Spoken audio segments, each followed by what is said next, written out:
Hello, hello! I have the Soniaji, the Fundamentals brush set here today. I'm going to be doing a makeup look with all of these brushes and reviewing them as I go along. And I also have several other brushes to talk about in relation to this set. So going right in, I'm going to start with the the base one brush in the fundamental set. I don't know what happened to my speech today. So it's a completely round, base one is a completely round dual fiber foundation brush. You have about 2 millimeters to the difference between the synthetic bristles and the natural hair goat bristles. And that's it right there. Pretty dense. Size, well, you'll get to see it in a second. So you may have seen brushes like this from Hakuhodo, Merrill Norman. A couple other lines have dual fiber foundation brushes like this. And they're really designed to be used with just about any formulation product you want, be it liquid, cream, powdered. It works less well, but it still works nonetheless. And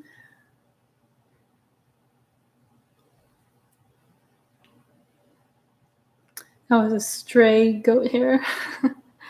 Sometimes that happens with some of my goat hair brushes that aren't super high-end. They'll just be random bits that break off. I just typically use those to pick up foundation. I'm using my usual little lip brush to do it, but last time I used a cheapo goat brush.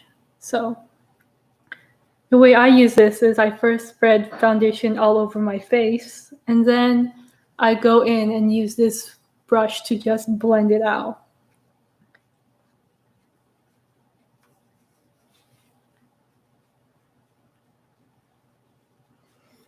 It's not going to be as fast as your super jumbo brushes like, say, the Tarte airbrush, but for its size, it works pretty fast.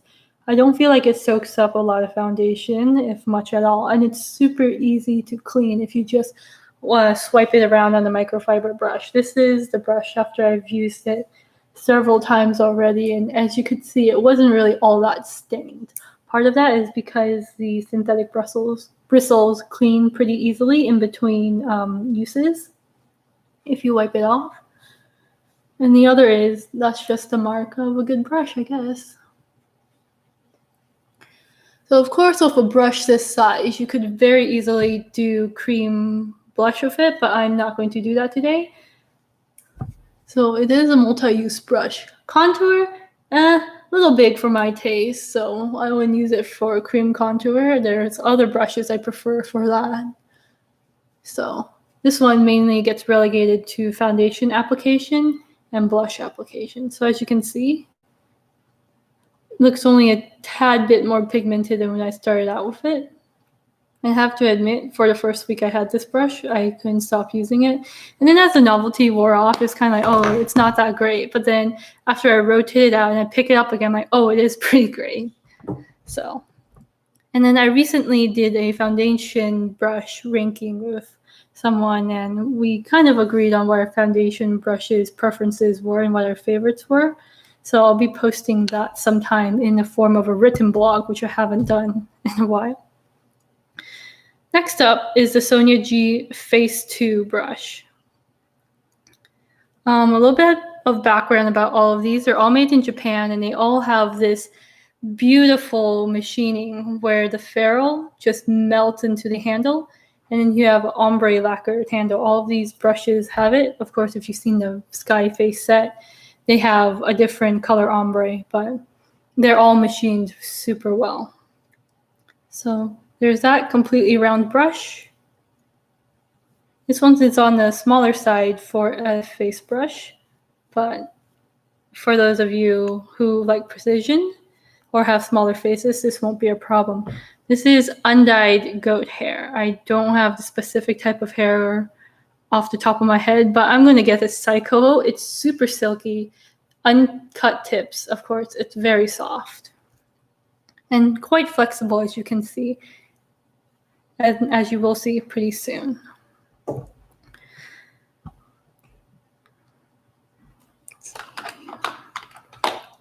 And even though it's so soft, I am able to use harder or baked formulas with it. This is one of the Clinique Cheek Pops. And then see, very light pigment pickup. Didn't really have to mash it in there either.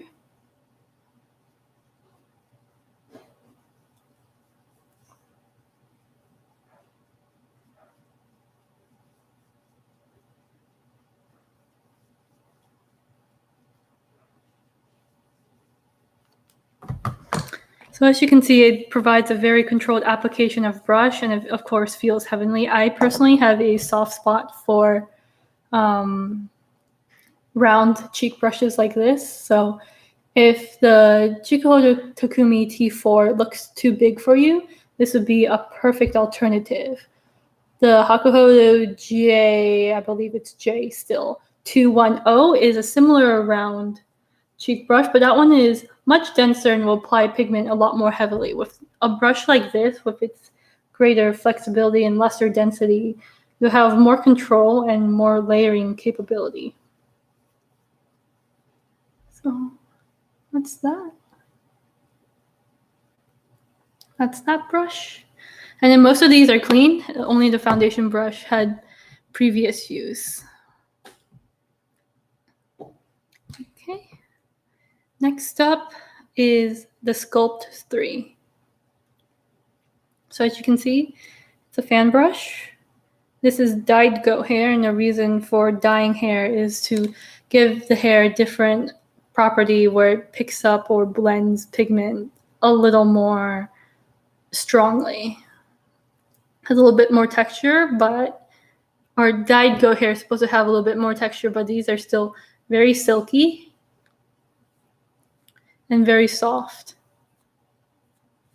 Of course, I haven't had these long enough to say, do they kind of degrade over time faster than undyed goat hair? But I mean, these brushes didn't even bleed the first time I washed them. And by these, I mean the dyed goat hair brushes I have here.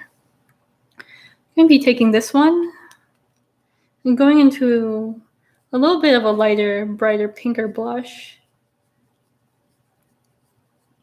I'm going to just fan it on here using downward licking motions.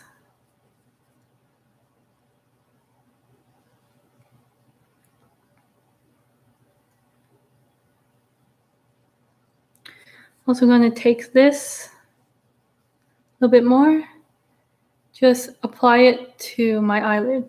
This is a great brush for very targeted cheek work. So as you just saw, I applied blush with it. I'm going to apply highlight with it in a second, and it's good for setting powder on the eyes or under the eyes setting powder because it has a nice flexibility where you can press and sweep powder on, and also it's good for removing fallout. So this may not be the most intuitive brush at first, but it's quite handy. And then if you're wondering why I would set my eyes, well, Crease foundation has a tendency to break down a little bit, or if you use primer, it's a little sticky at first. So if you hit it with powder, it's not going to break down as readily or be as sticky. And now for highlight, I'm going to use, whoops, wrong one, this side. Normally I contour before I highlight, but I'll get to contouring a little later. And then you kind of have to be a little bit careful with this one because if you have a super blingy highlight, it can apply it like a metallic streak. So be a little more cautious.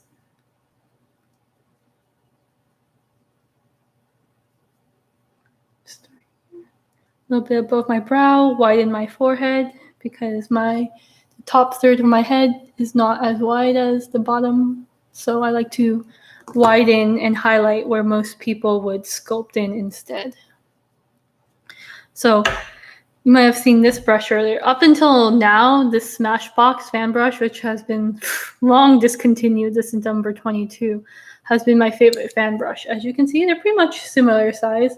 I used to use this one all the time for highlighting, but where this one has multiple functions, like for setting the eyes, because of that flex, this one is far too soft and flexible to do that. And also it's flat cut across the top rather than rounded. So having that rounded shape, that rounded like dome tapered shape on any brush in general just makes it a lot more versatile.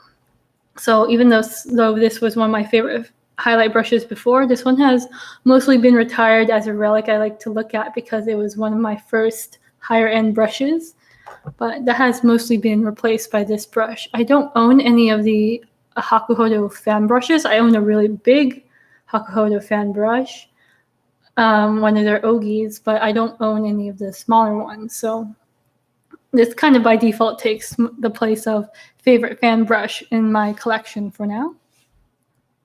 Okay, moving on. This is the Soniaji Sculpt 1. Oh, sorry, did I not say what this one was? This is the Sculpt 3. So this is the Sculpt 1. There's probably a Sculpt 2 somewhere. I haven't memorized the line. Shame on me. But it's probably an in-between size. This one is undyed goat hair. Quite thick. Good spring. This one is great for applying setting powder because it has that nice firm bounce. I'm not applying setting powder right now, but if you want to apply setting powder with it, this is great. Bronzer, same thing, sweep it all over. I'm going to use a little bit of this one here just to sweep around the outer perimeters of my face. I've been applying sunscreen and going for walks, so my face doesn't quite match my neck right now, as you can see. Of course, get behind the ear.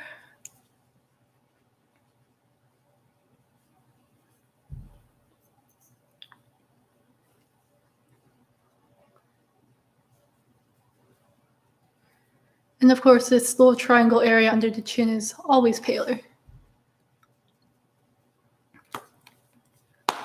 So that was that for bronzer. And now I'm just going to clean it off a little bit and then go in with the contour powder. So as you can see, because of that tapered dome shape, as I mentioned a little earlier, you can have more versatility with it. So even though it looks ginormous and not something you would normally use for contour, I'm going in with it anyways. I loaded it up here, left, and then applying it like that. And then I'm taking the rest of the pigment, applying it to the other side, taking whatever leftover pigment is on the brush down on the chin. Okay. And then that's actually a little more severe than I like it. So what I'm going to do is it looks like I'm just doing a circular motion back and forth, but what I'm doing is I'm pushing up, lifting, pushing up, lifting, pushing up, lifting, and I'm blending it back towards my hairline. So if I do it really fast, it just looks like I'm doing it in a circular motion. But the brush only really touches my skin when I'm pushing it up and back. Or it's really only doing work when I'm pushing it up and back.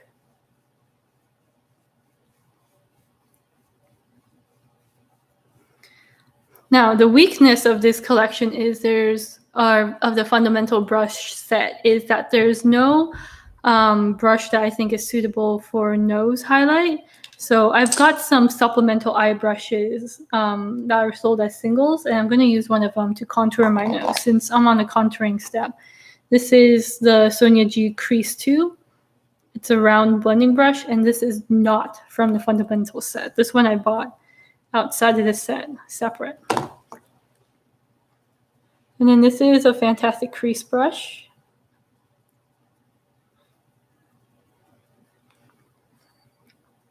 If you're looking for a round crease brush, I see no reason not to get this one.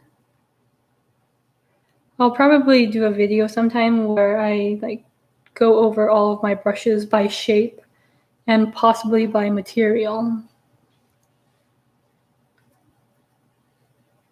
So round crease brushes is one of the categories. Of course, I have paddle brushes, paddle Kolinsky brushes. I collect those.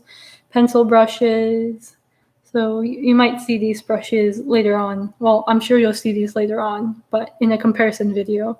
I don't like to do too many comparisons usually, because I can't remember all the other similar models off the top of my head unless they're strikingly similar. So this is like a smaller version of the Hakuhodo J522, I believe. And that one, if you know me, I like to use it for contouring the eyelid, contouring the nose, contouring the cheek, under the jaw. So not fundamentals. Going back to the fundamentals, this is the Soniaji Worker 1. This is dyed goat hair. Pretty thick, flat paddle.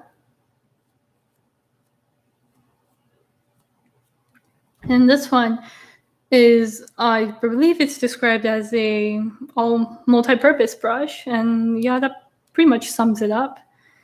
I'm going to use it first to apply this color. Give my eyes a little bit of definition.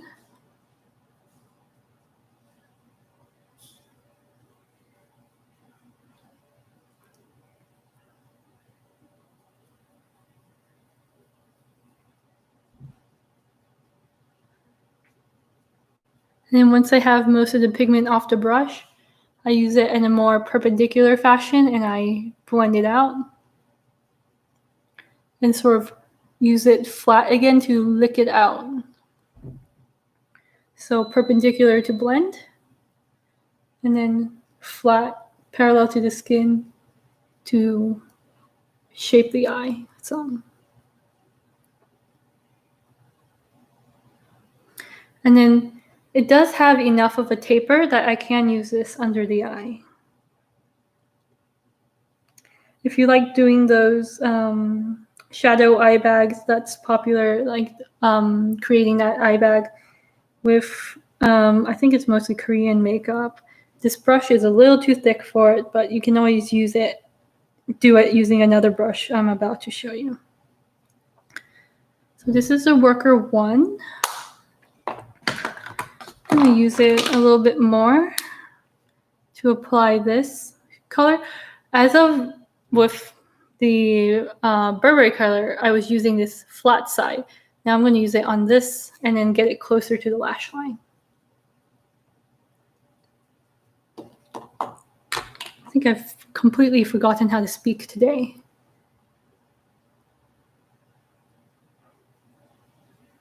I'm just applying it to the inner 2/3. Going for a sort of golden, peachy, pink makeup. Because the weather outside is beautiful, nice and breezy. And I think pretty makeup to go with it is perfect. Okay, so now I have a little bit of a golden glow in there.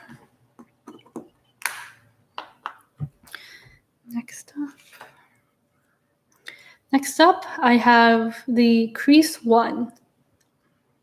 So this is almost like a bullet brush and a pencil brush. So it's bullet and it's a little bit thicker and has some resilience. And it's almost like a pencil brush because of that fine taper that it comes to. So if we look at the, so this is a Crease 1. If we look at the Crease 2, the Crease 2 has a much less dramatic taper and has a dome top. This almost has a pointed top.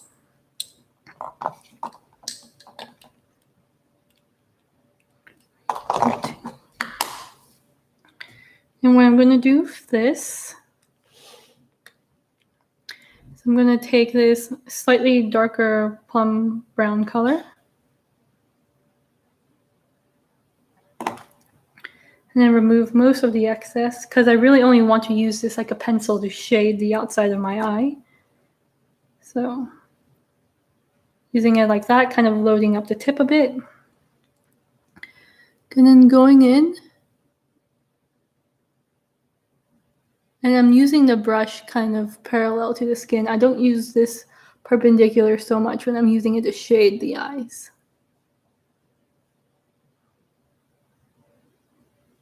Okay.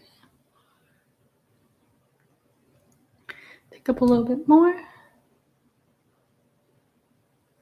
Need more shadow there. And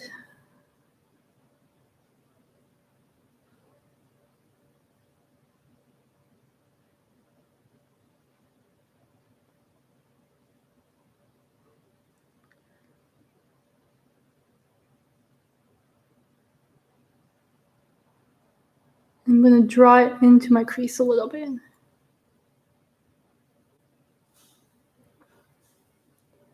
Okay. So as you can see, this one is applied sharper than this side.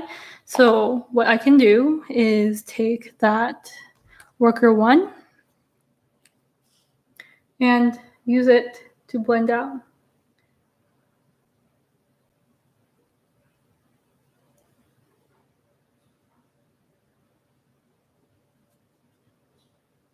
And as you can see, it's very effective and very strong at blending.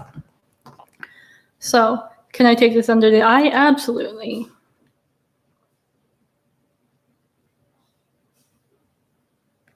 It's not strong enough to smudge pencil liner, so if you use gel liner, go for it. This will be able to smudge gel liner around before it sets.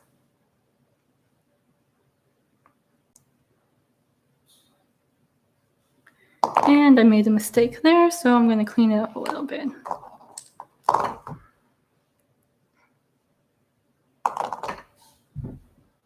The brush I'm using right now is a brush that's outside the fundamental set.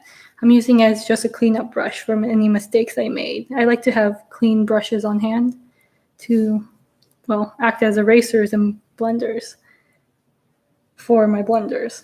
Blenders for my blenders. Yeah, that sums up my makeup. Okay.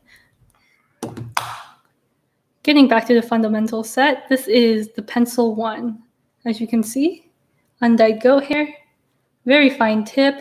It's a little thicker at the base than any pencil brush that I've ever seen, and this gives it wonderful strength. You can blend out pencils so easily with this, and you can really just do any fine work you want.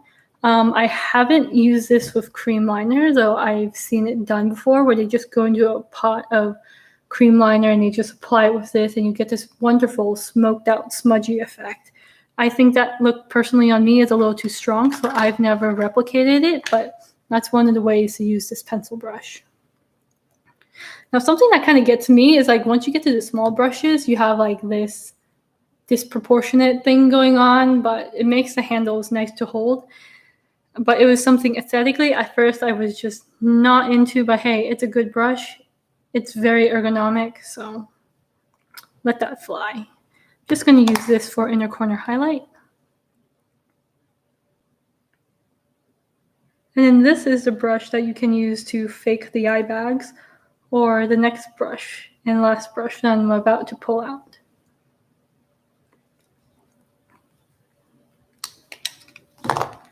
And that.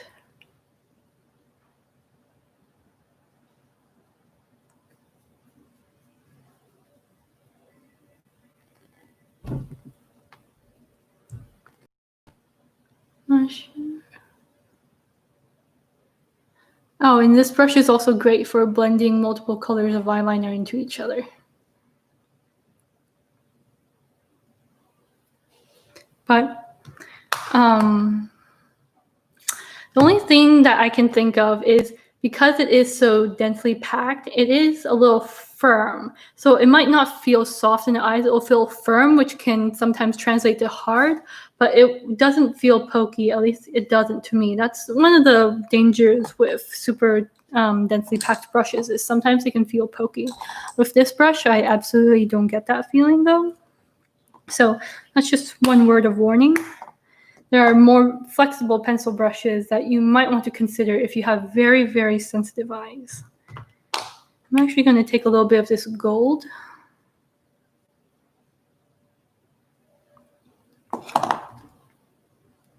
Wipe off the excess and then run it between the dark color and the light color.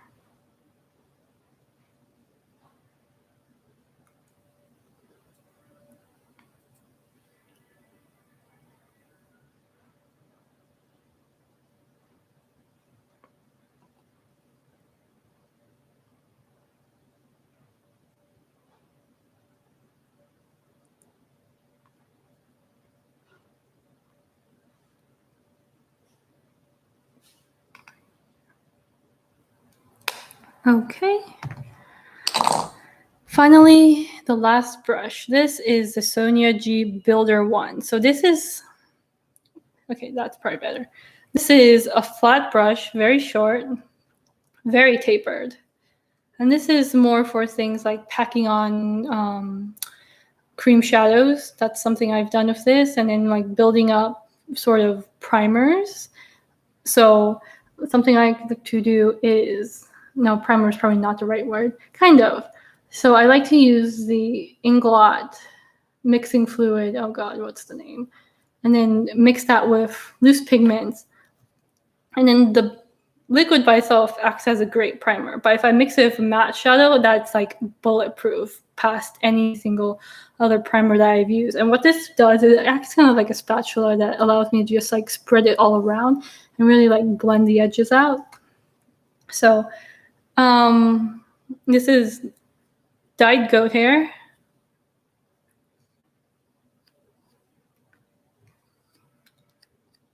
And how I'm going to use it, because I've already kind of packed on all the color I want, I'm going to go in with a little bit more gold. And this is a very flaky, almost chunky, glittery gold. And I'm going to do what the name says it's supposed to do, and I'm going to build that up.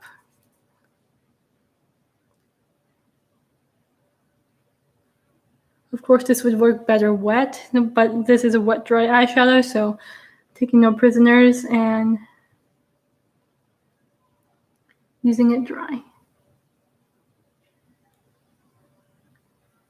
We highlight that center of the lid.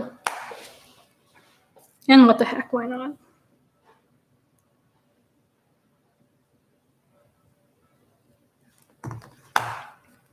So that's that. This is probably the least versatile brush of the bunch, but it's also one of the most unique. So something else you can do with it is smudge pencil liner with it. I know I said pencil brush is great for smudging pencil liner, but because this is so incredibly fine at that tip, I'm going to do it with this brush as well. This is a Chantecaille brown liner. Don't feel like doing black today. And just apply to the outer corner of the eye, and then blend this out.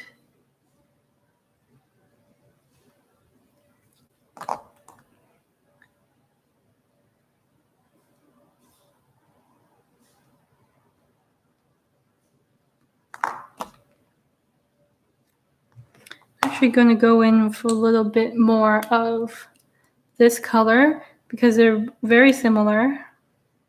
And I'm going to set that powder. I'm going to set that pencil with powder because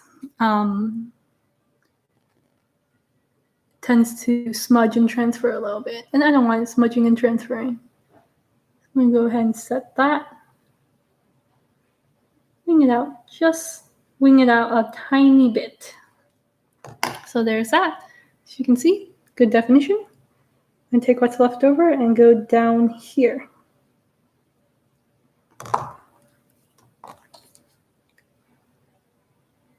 If it sounded like I don't like this brush, it's not that I don't like this brush. It's just that it's a little unique, and I wouldn't recommend it for everybody unless you like to get very creative with how you use your brushes. It's definitely not a standard shape because most of the builder type brushes I see are longer, like they're more square shaped than this is. This is almost like a, wait, what do I do with that? But play around with it and you'll see it has a lot of uses because of how shaped it is.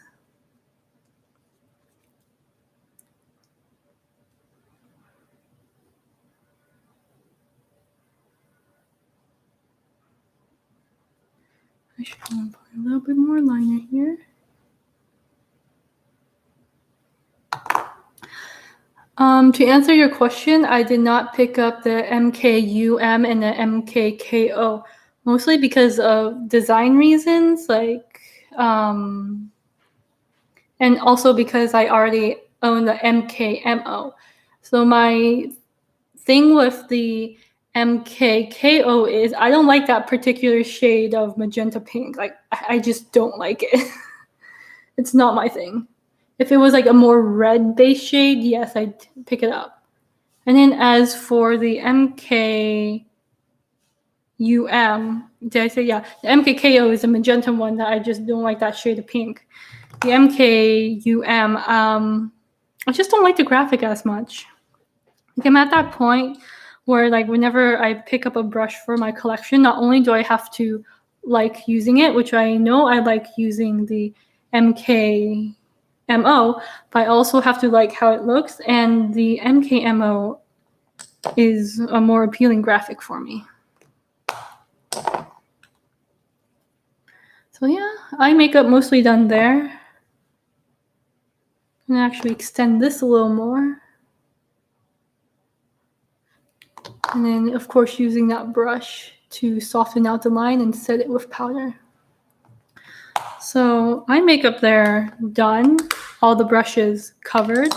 So I'm just going to run through the brushes again, and then this time I'm going to talk about some of the other brushes outside the set that I also picked up. So going in the order of which I applied my makeup, this is the base one foundation brush. Dual fiber synthetic, I think it's PBT and goat. I've got a 2mm clearance between the synthetic and the goat hair. Size-wise, it's on the smaller size for a foundation brush, but a fair size to get it done quickly, and good size for cream blush, of course. And if you know me, I have my cream blush with my cream foundation, so I just kind of apply everything all at once. This is a little more fancy makeup than I typically do for a day-to-day look. And then this is the Face 2 undyed goat hair. Smaller size cheek brush, round, definitely more flexible than what I'm used to seeing. I mentioned the Chikuhodo T4 and the Hakuhodo J210. This is smaller than the T4, a little bigger than the 210, and less dense than either of those. So you have a lot of flexibility with this one.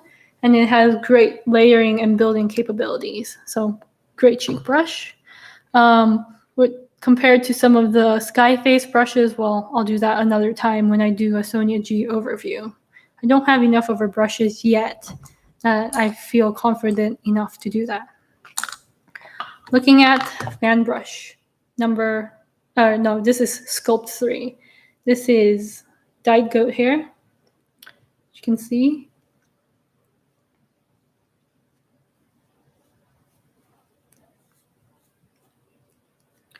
Looks pretty thin, but it's very snappy.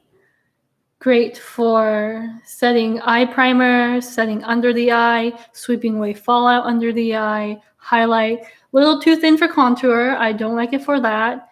Down the nose would be a good brush for it if it was a little thicker. Like, that sounds funny to say because you would think for your nose contour you would want a thin brush to be precise, but it's a little too precise. I like my nose contour brushes to be a little thicker and have that dome be a little more exaggerated, so it really just like feathers out the edges and blends it out with you really having to do anything. This one, I do have to work a little more if I contour my nose with it.